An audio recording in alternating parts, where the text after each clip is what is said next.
Hello guys, just wanted to give you the quick rundown on Evernight versus Cassie main DPS.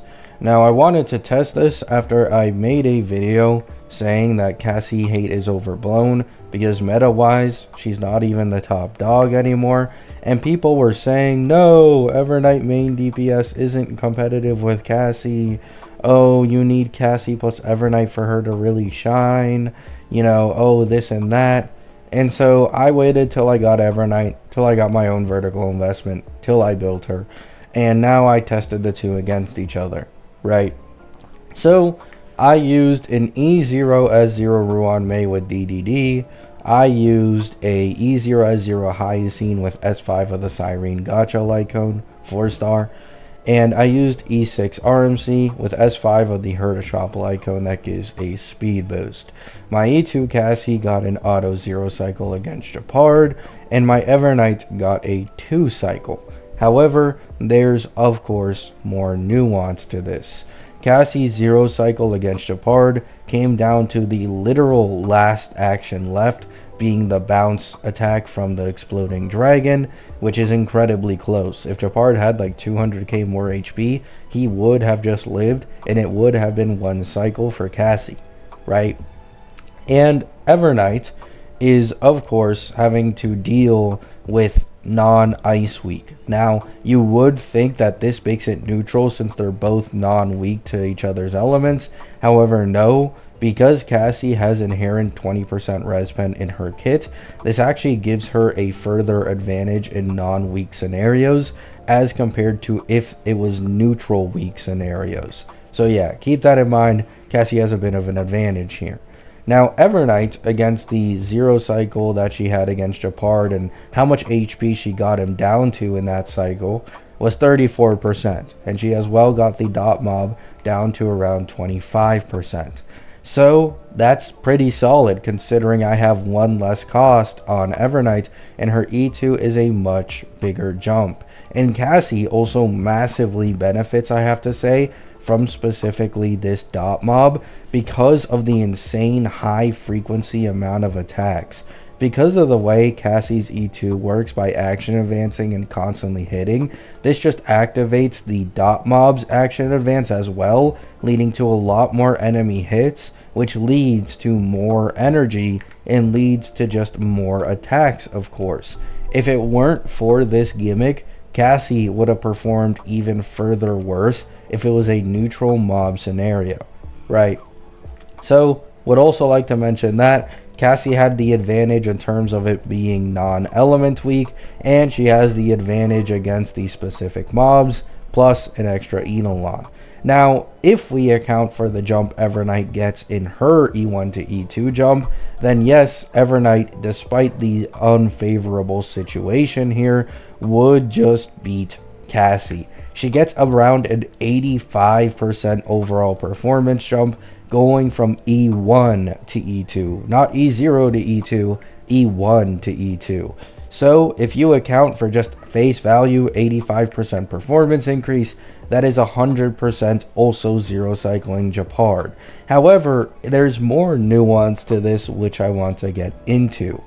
Evernight is able to activate her E1's full strength much earlier if she's in E2, which leads to this being much more of a sweep in my opinion, right?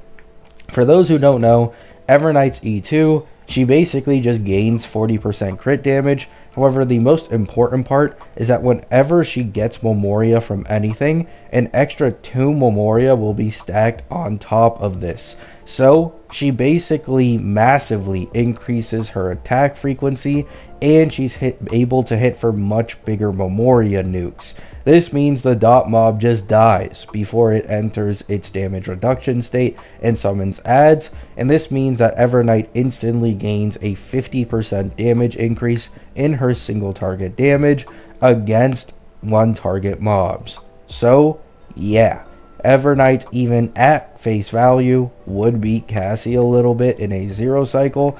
However, if you include Nuance with the E1, it becomes a little bit more of a sweep than most people realize. And the other thing is, I don't even have Hyacine S1. In my opinion, E0 Hyacine is more of a best in slot with Cassie as compared to Evernight without Lycone. But the second you get Lycone, this completely changes, and this applies once again even more so when you have an E2 Evernight that massively increases her Memoria gen. If you had Hyacine's Lycone, you'd be able to get like 5-6 extra Memoria from Hyacine literally taking any turn at all, which is incredibly fucking broken, right?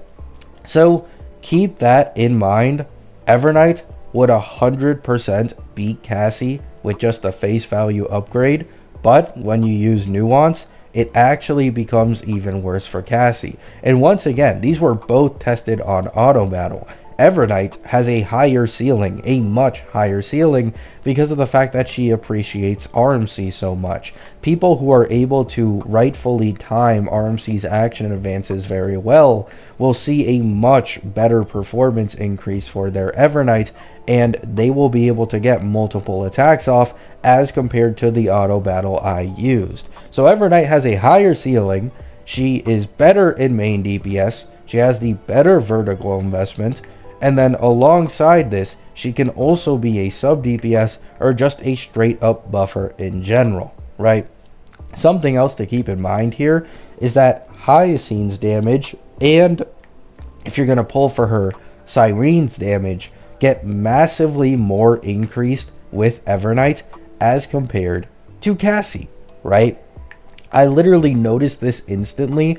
My Hyacine does an absolute fuck ton more damage in lower target scenarios as compared to when I put them with Cassie, and they're basically just, you know, side thoughts, right? Like they do damage, but it's just not really all that significant. So Evernight's better at buffing, she's better at being a sub DPS, she's better at being a main DPS, at least at 10 cost or less, probably around there.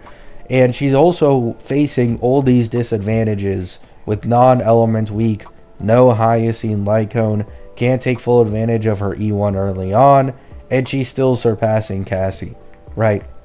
So I think just no matter what, the conclusion here is Evernight main DPS is just better than Cassie.